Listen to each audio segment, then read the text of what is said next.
Good evening, everybody. There's greetings from Liz, who's enjoying the sunshine in Tenerife. So I hope she has a rest. Is she gone for a week, Barry? She didn't, do you know? Tell you. She's gone for a week. Well, I hope she has a lovely time. So it's nice to see so many of you here tonight. It is very cold out there, but rest assured there's a lovely warm welcome in here. I think you might know the person that's going to give their testimony tonight. Just a bit, not a lot, just a bit. So, thank you, Barry. And we're looking forward to what you're going to say to us. Let's just have a moment of reflection. Lord, we ask for your help to create a better world, the world you so freely gave to us all to look after. What are we doing to your world, Lord? Why are we doing it? How can we make it better? Obviously, we have to reflect on those things. We can do better for your world, Lord. And we will do better for your world. We ask you to give us the faith, the hope, and the vision to be better custodians of your wonderful world. Amen. So, let's start with Barry's choice of hymns and songs, and we're starting with In Christ Alone. Now, if you want to stand up, wave your arms about, clap your hands, fine. If you want to sit there, that's fine too. Okay, so let's all join in our first song, In Christ Alone.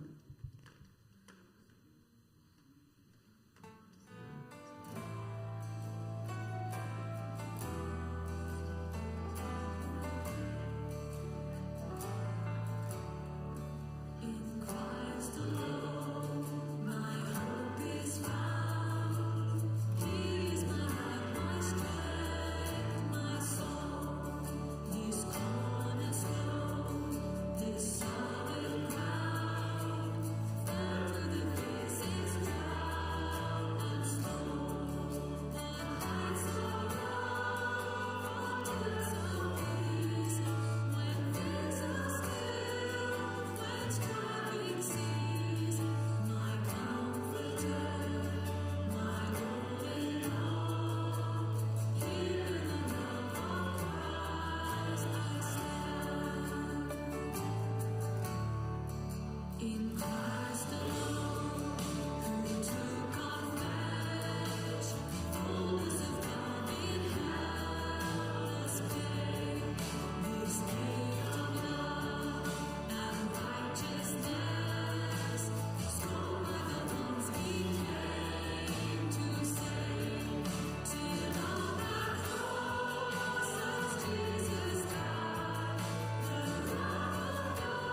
I've got my instructions. Betty's doing the first bit. Is that right?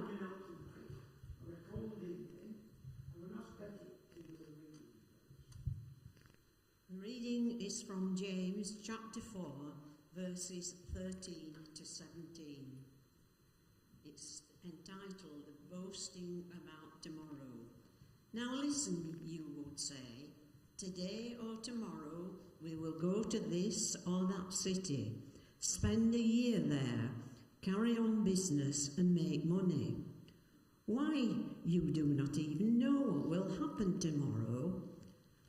What is your life? You are a mist that appears for a little while and then vanishes. Instead, you ought to say, if it is the Lord's will, we will live and do this or that. As it is, you boast and brag. All such boasting is evil. Anyone then who knows the good he ought to do and doesn't do it sins. Amen.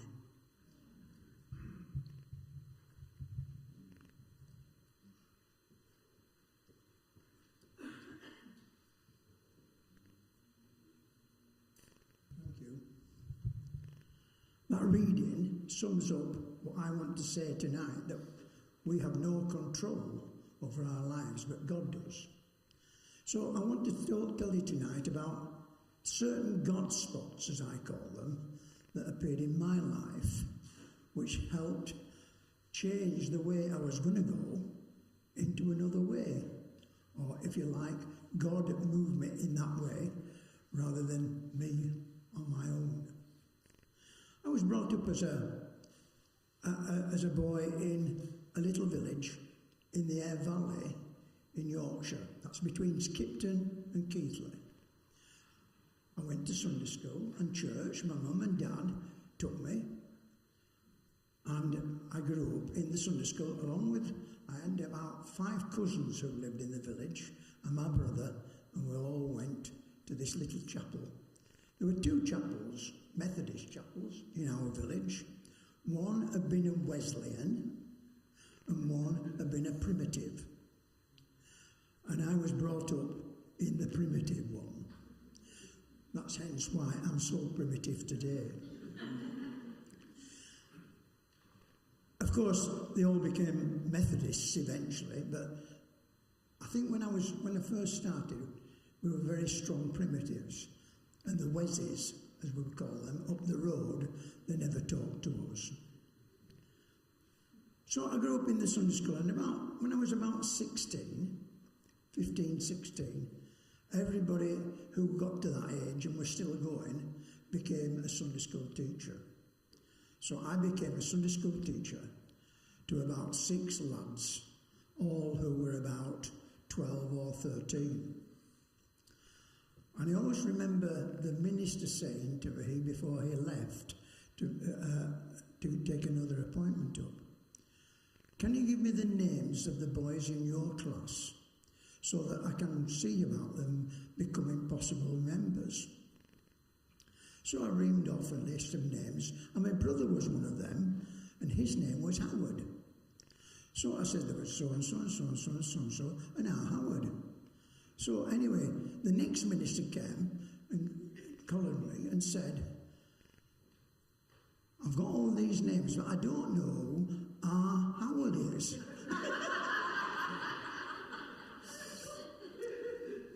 So that started me off as a Sunday school teacher.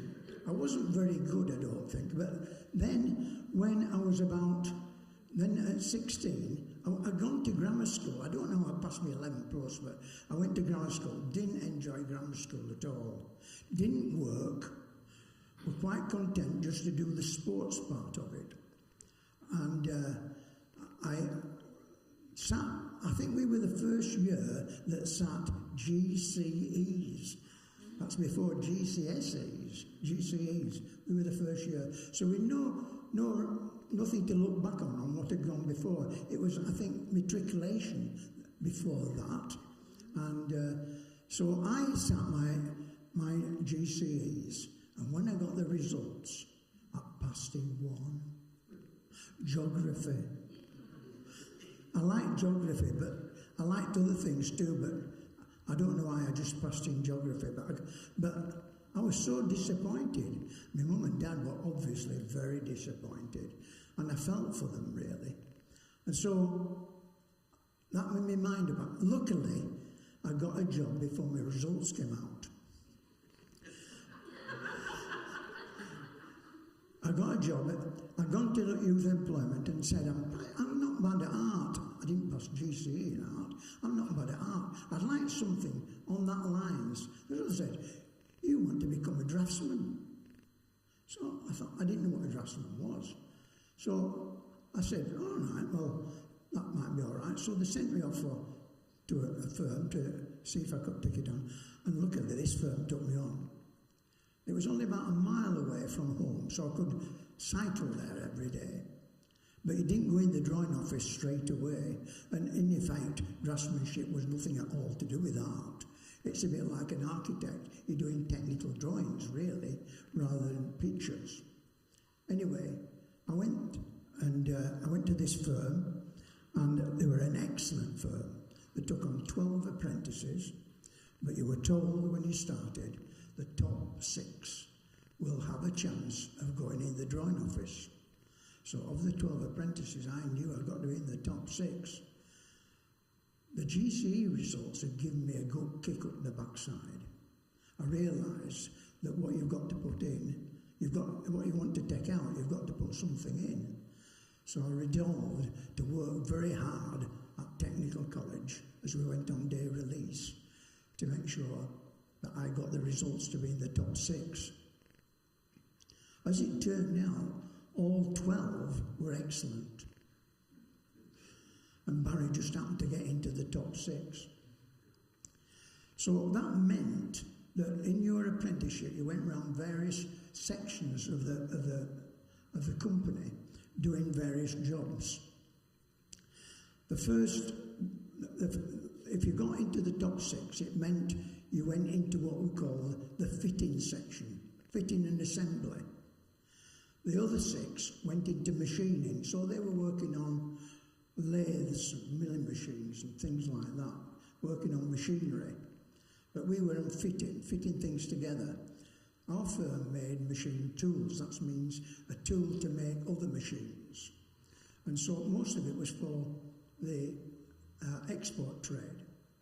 So at that particular time, all lads had to do national service. I was exempt because I was an apprentice until I was 21. So I got exempt from national service at the beginning, and that went on until I was 21. At 21, I was lucky that I'd done well at college, and I finished up getting a higher national certificate in engineering. That's not too far under a degree standard. So things have moved. But I'm entirely grateful to what I learnt at Keighley Technical College, as they taught me the rudiments of education in engineering. I did that, and then in 21, I was thinking I'll have to go away. But at 21, the firm said, no, because you were on special export work, we're going to get you exempt until you are 23. So I got exempt until I was 23 then. So at that particular time, at 21, that was the time when a friend of mine in the church, best friend of mine at church, who eventually became best man for me, said to the hierarchy of the church, I'd like to run an evangelical campaign. Now, if you don't know what an evangelical campaign is, it means you're going to go and try and win people for Christ. Look, I hadn't really found Christ at that particular time when I was 21, even though I was a Sunday school teacher. Anyway, it meant going around the houses in the village, knocking on doors, telling people we wanted them to come to a special event in August, and that would be held outside in a local recreation ground. Think about going up to Grayston Reef Wreck and having a big campaign there. That's what we did in our village. And so we built up to did this for a few weeks before, holding meetings and various activities. And then the day arrived, and we went out and it got a speaker in called the Reverend Frank Thewlis. I don't know that anybody's heard of Frank Thewlis, but he was a big influence on my life as a young man. And he spoke at this meeting and moved me enough to go up to the front and give my life to Jesus Christ. I was absolutely over the moon that I found Jesus Christ. I went into work next morning telling everybody about what they were missing if they hadn't found Jesus Christ. I went on and on and on. For 2 days I went on like that. And after 2 days they said, "That's it, we've had enough of you. We're sending you to Coventry for 2 days." So for 2 days nobody spoke to me. So I learned a lesson there. Don't shove Jesus Christ down people's throat. They'll find Jesus enough if they see Jesus working in your life. That was another lesson I learned and a moment in my life. I said I'd been deferred, and I was deferred, so I could do extra classes at night school. So I went on and did further than higher national and got qualifications to be a professional engineer.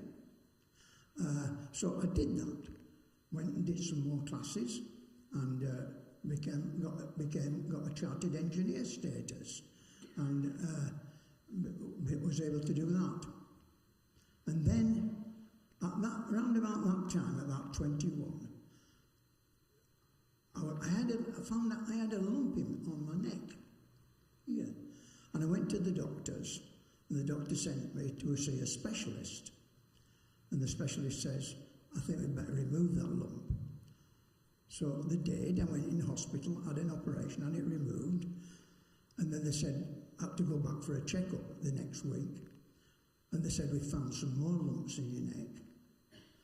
I think you need to have further treatment." I was only 21. I thought, oh, this is nothing. Looking back in hindsight now, I know it was I was due for chemotherapy. They didn't talk about it like that. They didn't talk about cancer or anything like that. They just said, "You need this extra radium X-ray treatment," which I know Doris has been going through, and you need to have that. I thought, oh, I'll be all right. I've got to go away to Bradford to have this treatment. Bradford will be about 13 or 14 miles away. It was quite a trip. And then it was out of Bradford, was Bradford Royal Hospital. So I went there for first day on the bus. I got there, had the treatment, came back, got on the bus to come back, and I felt absolutely awful. I thought, how am I going to get home here? And I don't know how I got home, but I just got off on the bus, sat there and waited, and then got on another bus to take me home, and eventually arrived home. And the chap next door felt so sorry for me when he saw me. He said, "I'm taking you in my car in future." So I had to go every other day to Bradford for about 3 weeks for this treatment. It did knock me out. I felt absolutely drained the day I had it. But by the time I went 2 days later, I'd just about recovered. So that went on, me not knowing really what it was all about. But then they said, you can't work now for 6 months. So I was off work for 6 months. The firm stood by me, and all this was going on all in about 2 years' time. I'd found Christ, I'd had this trouble, and then we started in our church life what we called a mission team. It was a circuit event. It was for young people to go every other Sunday night to have a discussion meeting, and we went to this group. We had a great minister there, the Reverend Tom Savage, and he was only a little guy, but I think if he'd have asked us to jump in the canal, we would have done, without thinking about it. We respected him so much. And I went to this meeting, and following this meeting, at these meetings, it got to we started off with about half a dozen young people and finished up with about 20 to 30 young people going on a Sunday night to this group. And this group then asked Tommy Savage arranged for us to go out preaching to churches. So we went out preaching, and I finished up on a team that went out to Colin, which is where Betty comes from. It wasn't Betty's church we went to. There were 3 Methodist churches in her village. 3 Methodist churches in a little village. But there were 3. And I went to one of the other ones. But there was a lad on our team who went to Betty's church. And we did the service, didn't bother about the time, we just did a service. When we came out, we found out I was on the bus. There was only one bus an hour from this village, and we just missed the bus. So what do we do for an hour? This lad said, "Oh, come up to our church. Their service will be finishing." So we went up to this church, and there I saw this divine creature.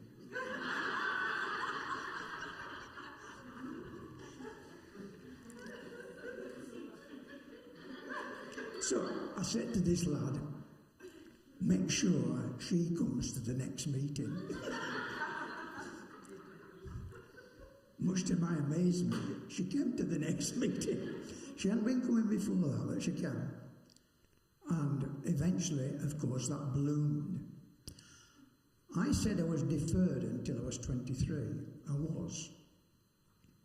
At 23, in our firm, everybody who got to that, because you were not called up for national service after you were 26. If you got to 26 and you were not called up, then you were neglected. You were either too old or something. So from 23 to 26, instead of going into the forces and national service, if you went in the merchant navy, you were exempt again. So us being engineers all went in as engineering officers, a lot of them did, as engineering officers in the merchant navy, on a merchant navy ship. I got all this arranged before I'd gone up to this church. And I thought, I can't be away for 3 years. It'll kill me not seeing her for 3 years. So I thought, that's it, I'll go in for my national service. So I went for the medical for national service. I was down to join the RAF. Went to Leeds, spent a whole day doing tests, trade tests and all this sort of thing. And then they had a medical examination. This was about 8 months after I had all this treatment. As soon as I got there and they knew what I'd had, they don't want you. I'd gone expecting to go in the forces, fully convinced I'd be going within a week or so. Went there and they said, "You can't do it." So I came home thinking, I'll be going back to my old job. And there was a note waiting on the mantelpiece. I can see that note now, waiting on the mantelpiece. The day before I'd gone to a service in our own church, and a visiting preacher from a place called Otley, which to my amazement is where my son is now a Methodist minister. This local preacher had come to our church to take the services. Otley would be probably about 8 or 9 miles away from us, and this local preacher had come. Our services, by the way, were afternoon and evening. They didn't do like they do at Warrington. Everybody wanted them at 10:30. There, they had to be when they told you. Had to have them when they told you. And some were 10:30 and evening, and some were afternoon and evening. Ours was always an afternoon service. So I'd gone to the afternoon service. This minister had come and preached, and there were a few young people in our church, probably about half a dozen. And he'd gone to my aunt's for tea, because he was taking the evening service as well. So he'd gone to my aunt's for tea, and been asking about various things in the church, and picked on young people, and it said, there's young people there, what do they do, what do they do, what do they do? And he must have asked about me. And so my aunt had said, oh, he's an engineer, he's a draftsman. So this chap had said, Mr. Kemp, they call this chap, he said, Mr. Kemp said, and has he got any qualifications? And my aunt said, yeah, I think he's got his City Guilds and higher national certificate. So he said, so this man said, will you ask him to ring me when he comes on? She said, well, he's going for his medical for national service tomorrow. So he said to her, if anything makes it that he can't go into national service, will you ask him to ring me, please? Now I got home and there was this note telling me all this on the mantelpiece after I failed my medical as I got home. So I thought, I wonder what he wants me to ring him for. So I rang him, and this Mr. Kemp was responsible for recruiting all technical teachers in the whole of Yorkshire. And he said, do you realise you could become a teacher now? We're taking people straight from industry, straight into teaching.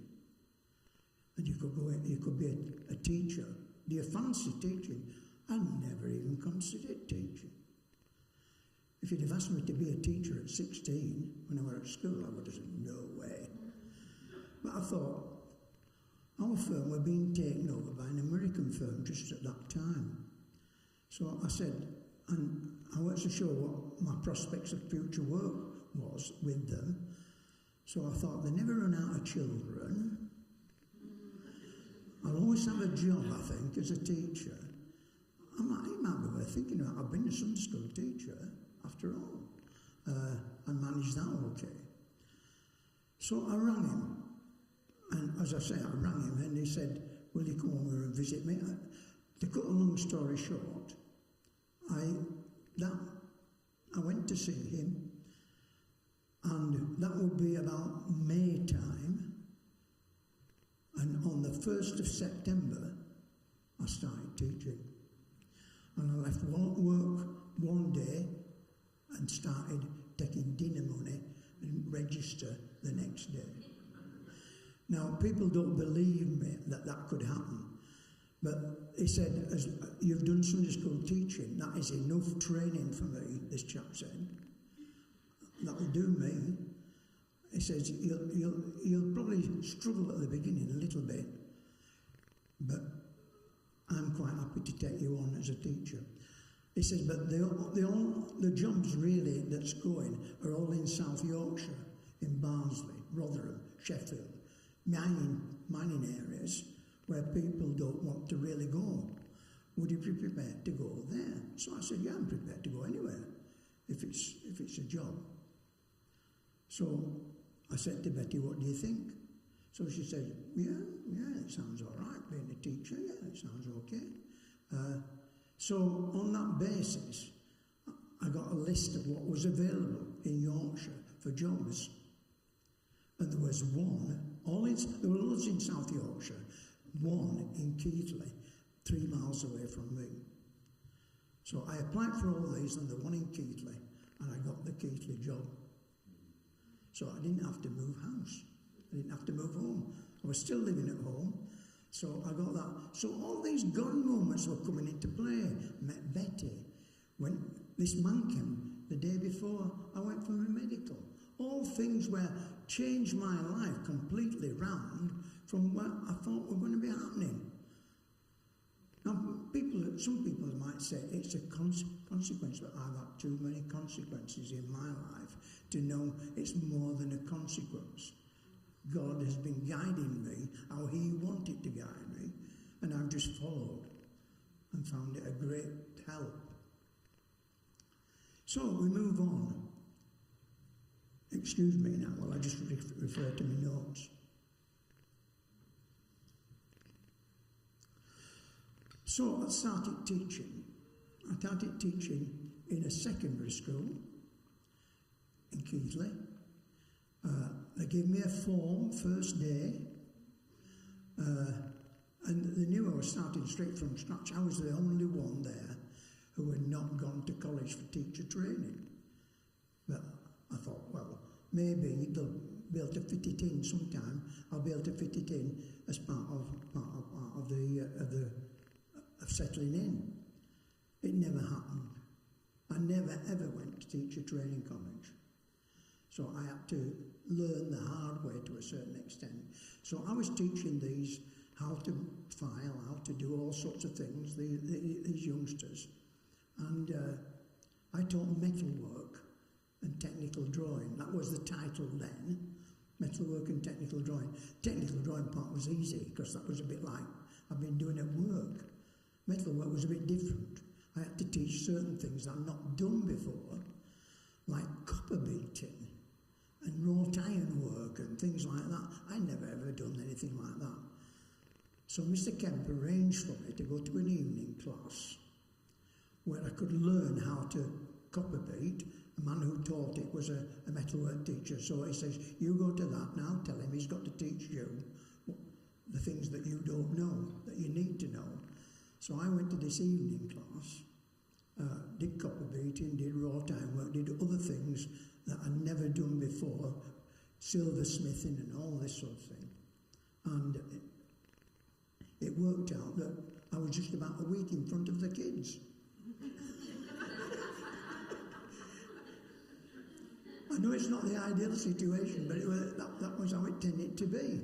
I was learning on the job to a certain extent, and it worked out. So I went there for 18 months, and then I've been courting then a few years, and we're going to get married.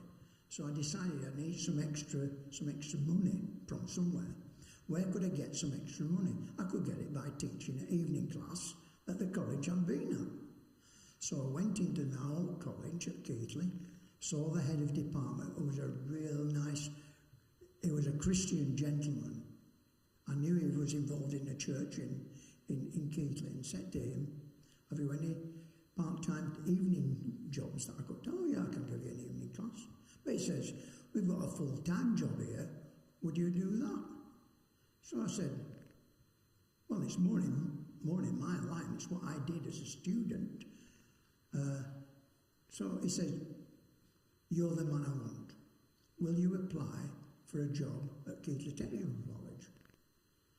So I said, yes. But I'm all right where I am.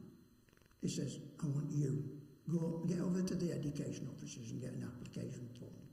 So I did, applied, and went and got a job there. A bit hard, that job. I remember going for an interview, and it was no more salary, but eventually it would be. And went for the interview, and this counsellor on the panel saying, and why do you think you've come for this job? So, very naively, I said, I've come for the money. That's the worst thing I could have said. This chap, it took me half an hour to talk my way out of that, actually. But they gave me the job, and so I started teaching at the college that I'd gone to as a student, with colleagues who'd actually taught me. So it felt a bit strange in that. So all these moments in my life, I think God played a huge part, and I'll leave the rest for later.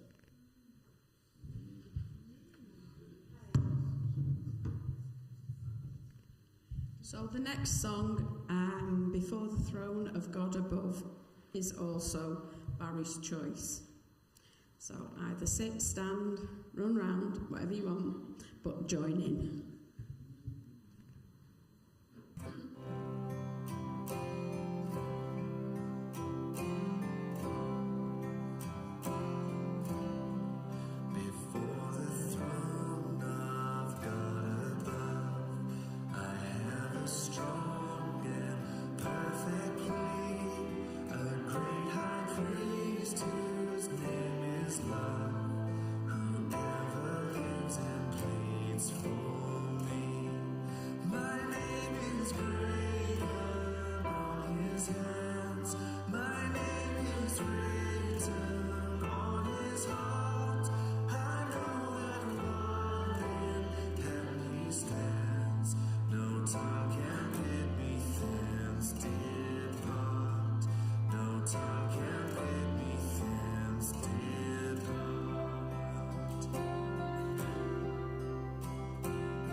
Satan tempts me to despair and tells me of the guilt within. Upward I look and see him there, who made an end to all my sin. Because the sinless Savior died, my sinful soul is counted free.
Well, part one was brilliant. Come on, part two. Part two starts with me and Betty getting married. That was about just 6 months after I'd gone to Keighley Technical College. We got married and I moved house about 100 yards up the road. As I said, Betty lived in this village, which was about 6 miles away from where. So she was moving down the valley. Where she lived was right up in the wilds. You think it's cold here today, you have to go into her place, especially when you're courting and you're going walking in the middle of winter there. Anyway, we got married.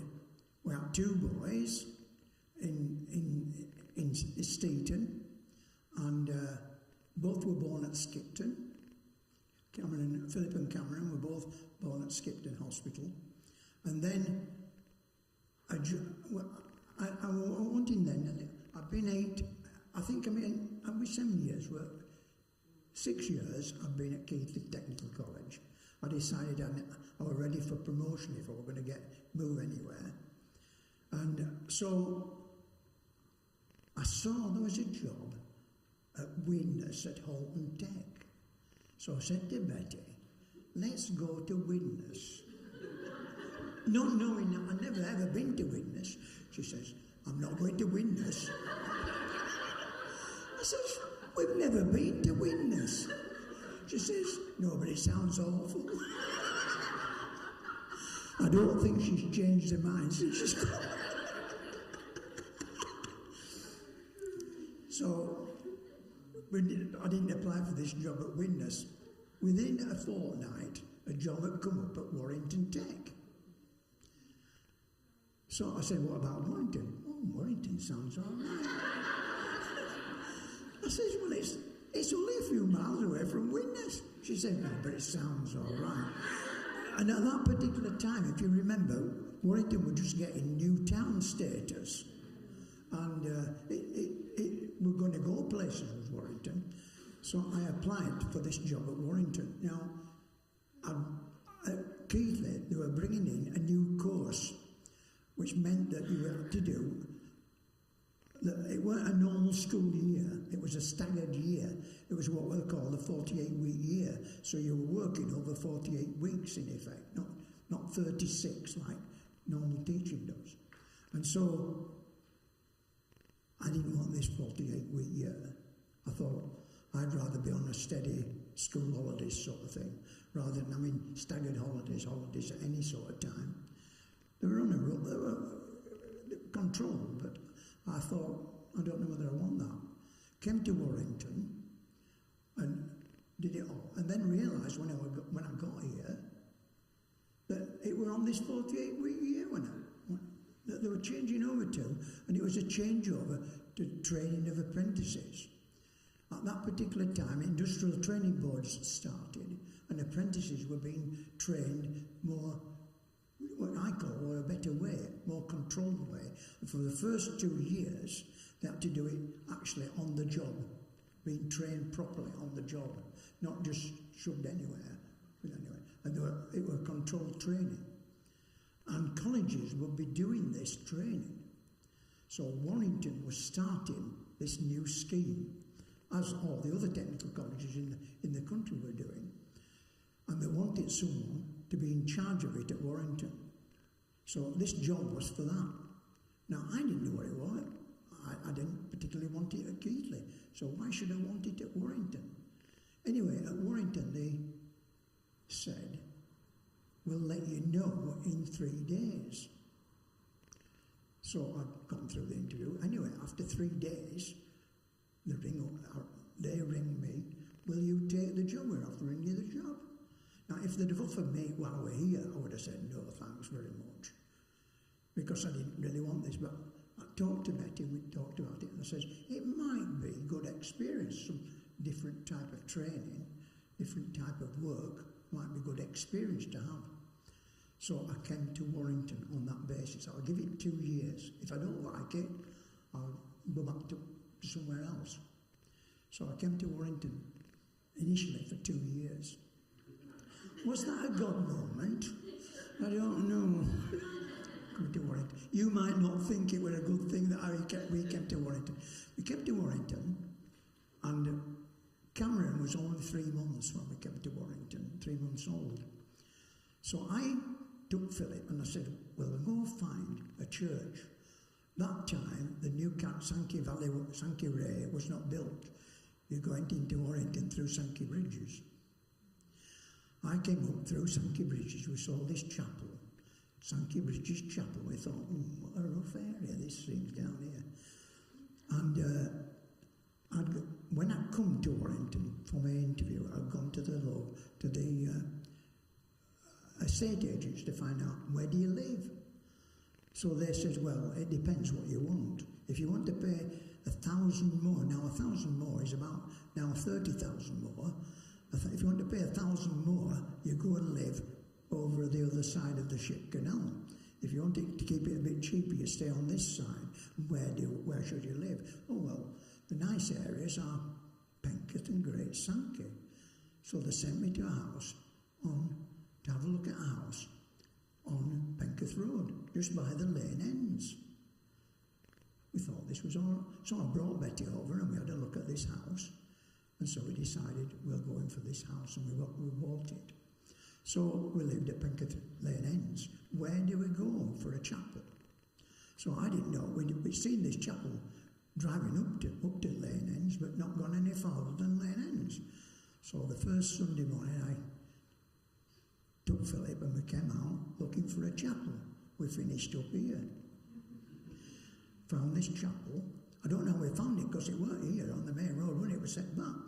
And we found the chapel, came in, didn't know anybody in Warrington. As soon as I walked through the door, I recognised the minister. And he'd been the minister at the other Methodist chapel in our village in Steeton. Can't believe that, can you? I think it was about 6 years before, but he'd been there and I recognised him from that. He didn't know me because he didn't come to our chapel, but because we were in different circuits. That was a typical Methodism, weren't it? In different circuits at that time. And so the only person I knew was Bob Lomax. Bob Lomax was the minister at that time, and I knew him from being he'd been the West End Methodist minister, you see. So we came not knowing anybody. I thought it was all right. We came home. That night, the most important thing happened to us. We didn't know anybody. Knock on the door. Eric Boyer, we've come to offer you a warm welcome from Penketh Methodist Church. Now that meant tremendous to us. We didn't know anybody, but it felt so lovely that somebody were caring to come and talk to us.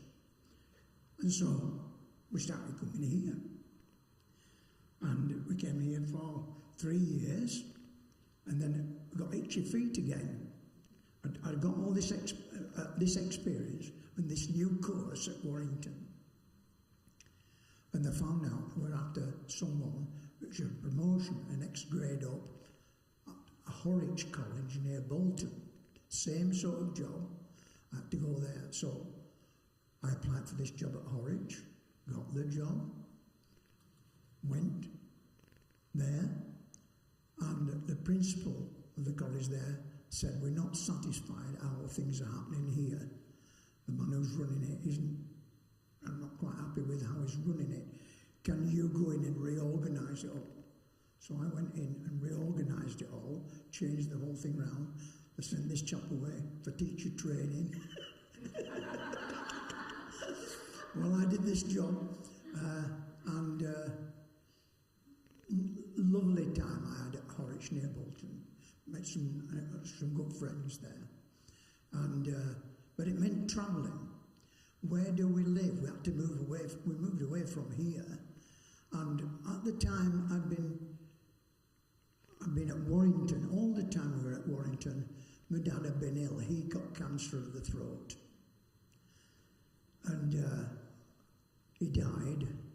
But we've been travelling from Warrington to Steeton every weekend, because visiting him at home and in hospital and all that sort of thing. So it got a real thing. And I said, if we're moving somewhere a bit nearer home, as I call it, over in Yorkshire. So we didn't move to Horwich, we moved to Blackburn. And lived at Blackburn, at Samsbury, near Blackburn. That's where the airport is, where British Aerospace is. We lived near there. We went to a church there, but Betty and I were never really settled there. And while we were there, a funny thing happened. Betty went to the young wives at the church, but we never really felt comfortable because we had to travel into this church and we weren't living on the spot. And so she went to our children went to the local Anglican school. So in the country, lovely rural area where we were. And the headmaster came up and asked Betty if she would be a classroom assistant in one of their departments. So she went from the beginners department to be classroom assistant. Loved it, didn't you, Betty? And she felt really honoured that the thought of her, why me? I'm only a Methodist going to their young wives, but they asked me to do it. So she went there without going to college again. She would call that one of her God moments at that particular time. By this time, whilst we were here in Warrington, Elizabeth had been born. We had to come to Cheshire to get a girl. So all three of them were there. But Elizabeth could start school. She was only about 4, weren't she? It was only 7 hours a week. Yeah, it was only a part-time, but she could take Elizabeth with her because it was the beginners department. So it worked all around. I travelled from Blackburn down the motorway to Horwich every day. Then they started putting the price of petrol up, didn't they? And it got quite expensive travelling.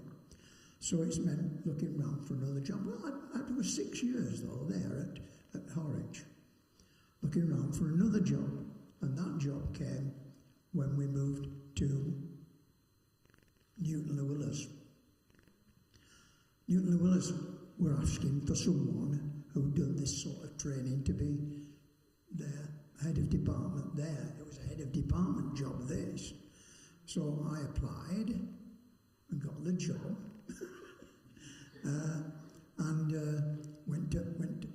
Went said to Betty, what about Whitney Newton Willis? Not Whitney Newton Willis, she said.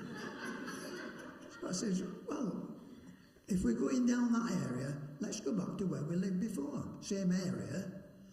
So we said, right, well, we'll go down there. So she came down to Sue and Ann's mum's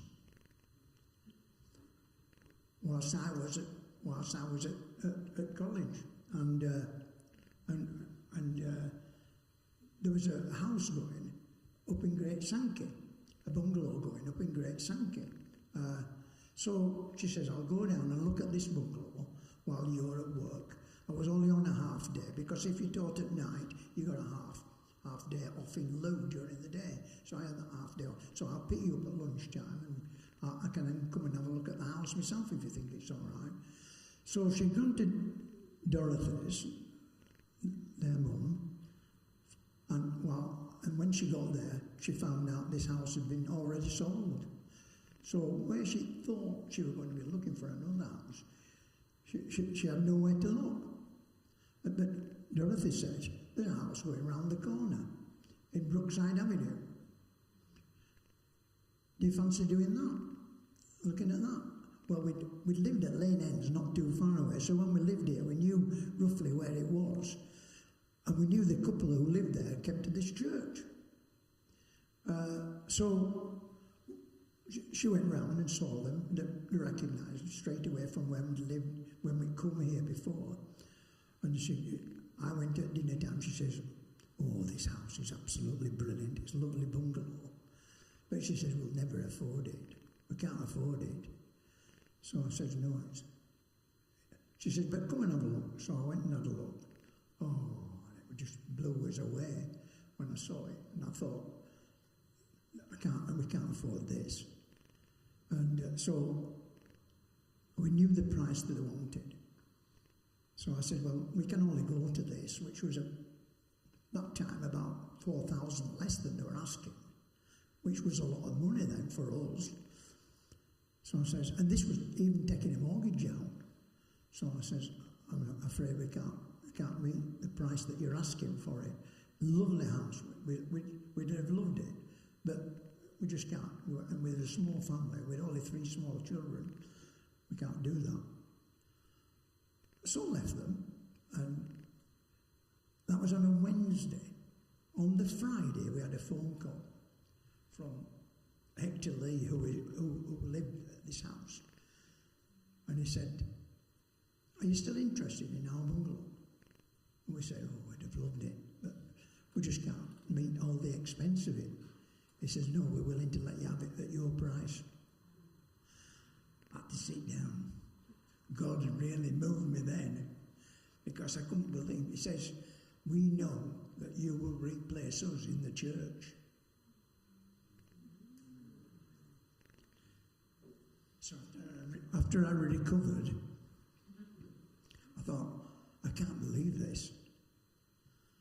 That someone would do that, meet our price, rather than just sell it to the highest. He said, we've had the price offered by someone else, but we want you to have it. So Betty and I came down. I went to the building society to ask for this mortgage, and they said, you can't have one. I said, you what? I've been with Halifax Building Society for all my life, and I can't have a mortgage. So he said, no, you can't have a mortgage. We're not letting people have mortgages at this time. It was a tight time for everybody. He said, we're just not issuing any mortgages.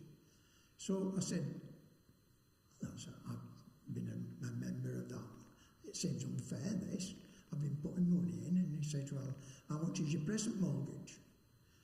We'd always been thrifty. But he would say tight. So we've been fairly careful. We borrowed some money from Betty's dad initially, but paid him off as soon as we possibly could. And so we cleared all. We never had a mortgage. We'd not bought anything that we couldn't pay for more or less straight away or within a short time. So when I went to the building society and he says, what's your present mortgage? I said, I haven't got one. Come in, he says. I was absolutely incensed. I thought, that is not fair at all. Not fair at all. He was turning me down when he thought I was nothing, and then because I ain't got a mortgage, come in, put his arm around me nearly, you know. And I thought, how can you be so unfair? Anyway, we got a mortgage, so we could meet all the demands that are asking. So we moved to Brookside Avenue. And as I say, I got this job at Newton the Willows. We were there for 20-some years in Brookside. The children grew up, went to Liverpool Road School, went to Penketh High School, and then as we moved away, all right, you know, I'm not right here, am I? Did we move away? Well, they'd gone there as children before. Philip had gone as a child at Penketh to Liverpool Road when we first lived here. Then when we came back, they all went to school, as I say, to Liverpool Road and then to Penketh High. Philip got a job at 16.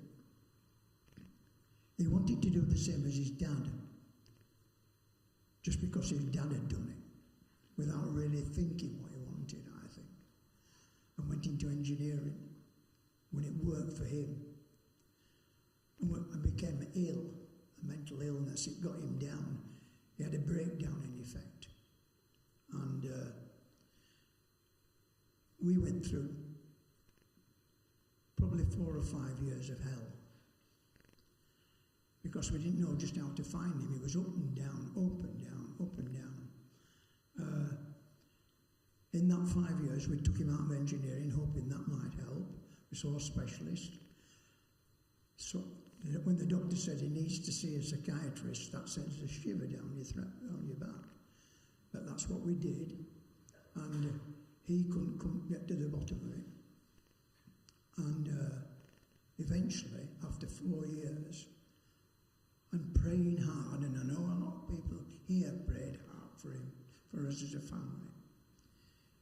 Eventually, he had to go into hospital again, into Withington Psychiatric Unit. Don't ever go in there. We went in there and were absolutely appalled at some of the cases in that hospital. And he kept pleading for us, take me out of here, please. So we went to see the specialist, and I was praying hard, and he said, I think I'm going to try a new treatment, the specialist said. We'll see if it works. And as I used to do my prayers going to work, driving to Newton Willows College, and I also remember driving one morning and praying really hard, please let this come to an end, and suddenly got this feeling, everything's going to be all right. And from that time, the specialist said, I think I found out what the problem is he thought it was a salt deficiency. He needs to go on to this special treatment of salts, taking lithium salts every day. And from that time, he's never looked back. And now he's a director of a company. He's never been ill since. So we have a lot to thank God about. That prayer and concern by other people in prayer helped his recovery. But that was about time that we went through. And then we're coming to the end of my story now, because I retired in 1992, very early, I might say. So I've been retired a long time. And as I retired, we were wondering what to do. And I'd I've been at St Helens College, risen from a head of department. They actually made me head of faculty of all technology at St Helens, and I was on one of the 6 assistant principals there. So I said I'd been at Newton College. I didn't explain that we moved to St Helens when St Helens took over Newton Llewellys, and eventually decided to move all the engineering department up to St Helens. So I became head at St Helens of a small section and developed that, and eventually got promoted again to head of faculty. So I retired on a good salary and a good pension. But they said, we want you to go because we're rearranging again. But we kept rearranging every year nearly, you know. So I said, I don't know whether I want this job that you're offering me, because it was nothing to do with technicalities. It was something to do with finance or something like that. And I didn't particularly want that. So I said, no. So they said, we'll offer you early retirement if you want. We'll give you a good enhancement. So I took it and retired in 1992. Just as I retired, we started altering the chapel, if you remember. We took all the pipes out, the old central heating system, formed a working party here, if you remember that. I made more friends in that working party than I knew I ever could have. People who I knew, because they came to church, but didn't really know until you start working with somebody, at the side of somebody, and you're working with them. Taking pipes out, taking pews out, doing all this sort of thing. And I got to know people really well through that. And so many friends that you make in church that you realise what you would miss if you didn't go. And that's been, I think, something special in my life, as the number of friends we've made. But anyway, I retired, and then suddenly again I get another phone call from a person I hadn't seen for about 30 years. And he says, hello, how are you doing? I've been at a meeting down at the mission. Oh, the Christian Endeavour Holiday Homes used to have their annual meeting at the mission. And I'd gone to one of the meetings and met this lad there. And so it found out I retired. Excuse me.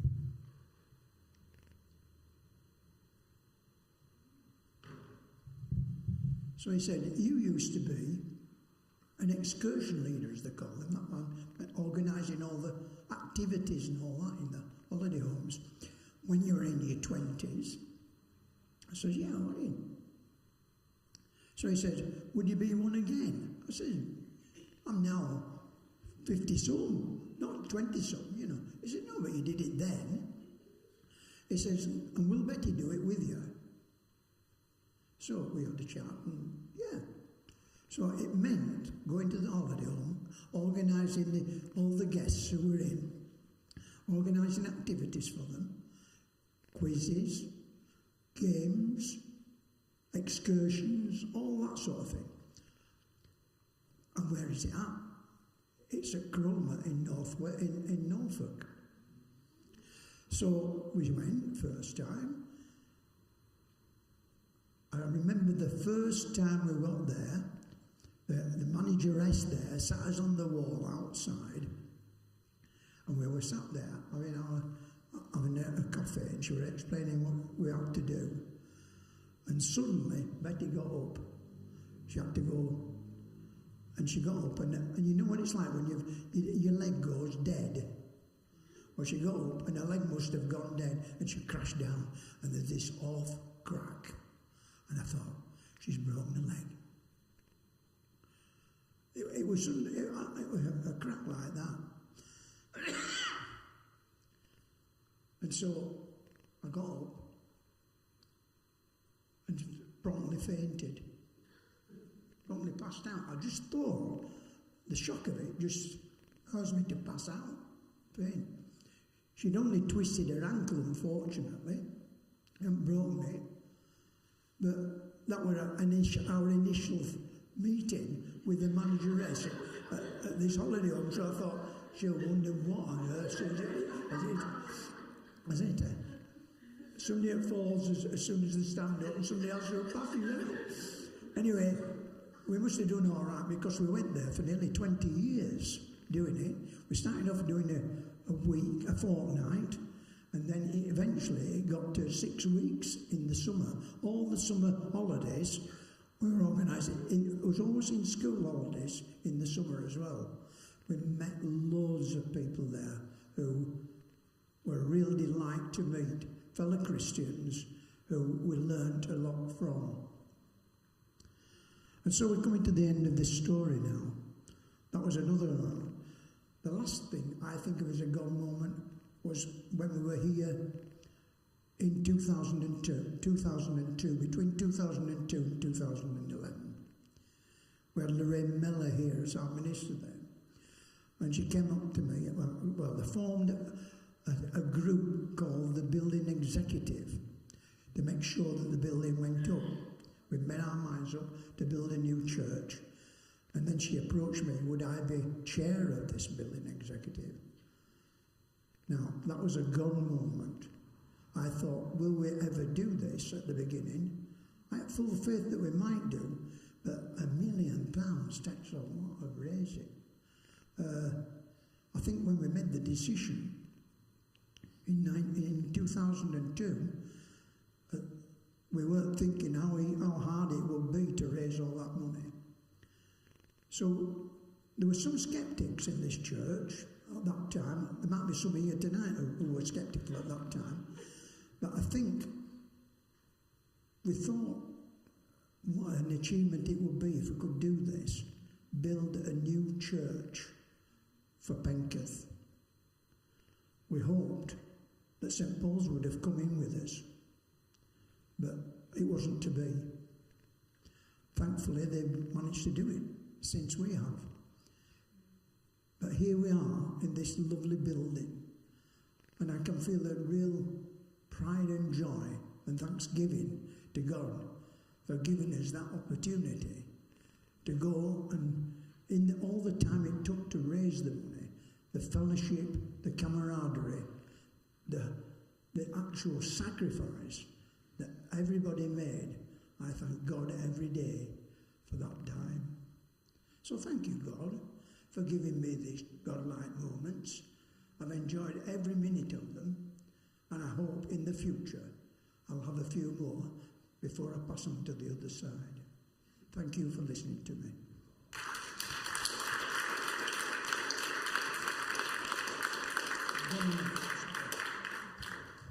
Can I just say now, a few weeks ago, in my Bible reading notes, I was privileged to read a little story, which caused me to look it up on YouTube. So this is the story that was in my Bible reading notes that's coming up next. And it's one by a singer called Chris Duffley. But just listen to the story. Brothers and sisters, we are always courageous, although we know that while we are at home in the body, we are away from the Lord. For we walk by faith, not by sight. Christopher Duffley was born in May of 2001. He's actually the son of my youngest brother and his girlfriend. And when I received the phone call from my brother, I found out that he was born at only 26 weeks, 1 pound, 12 ounces. So he's very premature, and he was in critical condition. And there were several nights that we were told that Christopher wouldn't make it through the night. And at that point, I prayed for Christopher. And I just asked God to be with my brother and to do what his will would be. And for a long time, I had no contact with my brother. Really didn't know what happened to Christopher. And all of a sudden, my heart was moved. Where was my nephew? What happened to him? And on my first phone call to social services, the gentleman knew about Christopher, and he indeed was in foster care. He was totally blind. He had been born with cocaine in his system, and he had a host of other medical issues. My first response to that, or my first feeling to that, was fear. I prayed very intently, and I begged the Lord. I said, could you just show me what you would want? And he did. He answered in my heart. He told me, do not be afraid, that I will take care of everything. We've had challenges and we've had joys. And one of the greatest joys was to hear Christopher make noise, sing, and keep beat. He really didn't talk till about first grade. So when he sang, it was really neat. And it wasn't shortly around that time that we found out that Christopher had perfect pitch. And he started to do remarkable things. And what a joy and what a prophecy that God gave us, that these tears would come, and they come out of great joy. And when Christopher sings, "Open the eyes of my heart," he teaches us to not see everything with our eyes, but to see things the way God sees things, through our heart. And indeed, I'm singing that today.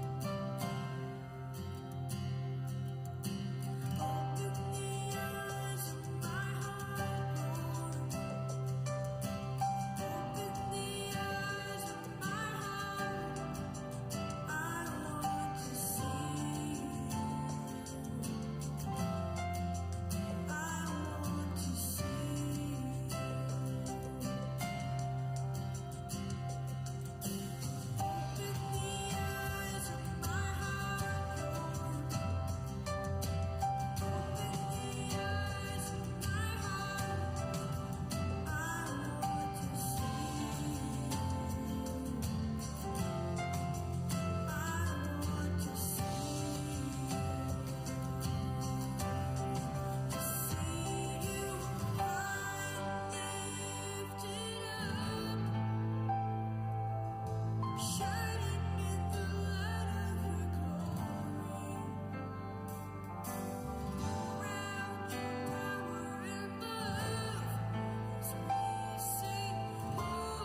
to see.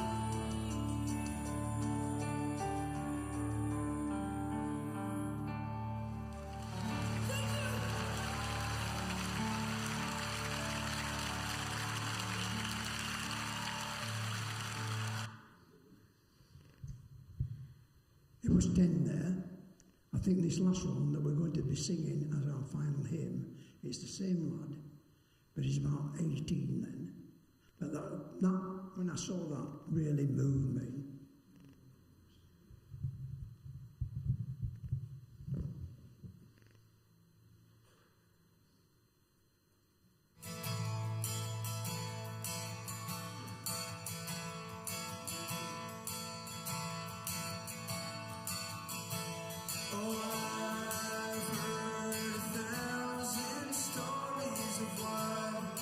They think you're like, but I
says closing prayers there. I don't know whether you've been like me, but all the way through Barry's testimony and the video and the song, I've been praying all the time, because Barry has given such a fantastic testimony today, and how throughout his life he's walked with God through the easy times, through the hard times, the troubled times. But God has always been there with Barry and with Betty and the family. And we thank you, Lord, that you sent Barry here to Penketh to be with us and to share this witness tonight. Amen. Thanks, Barry.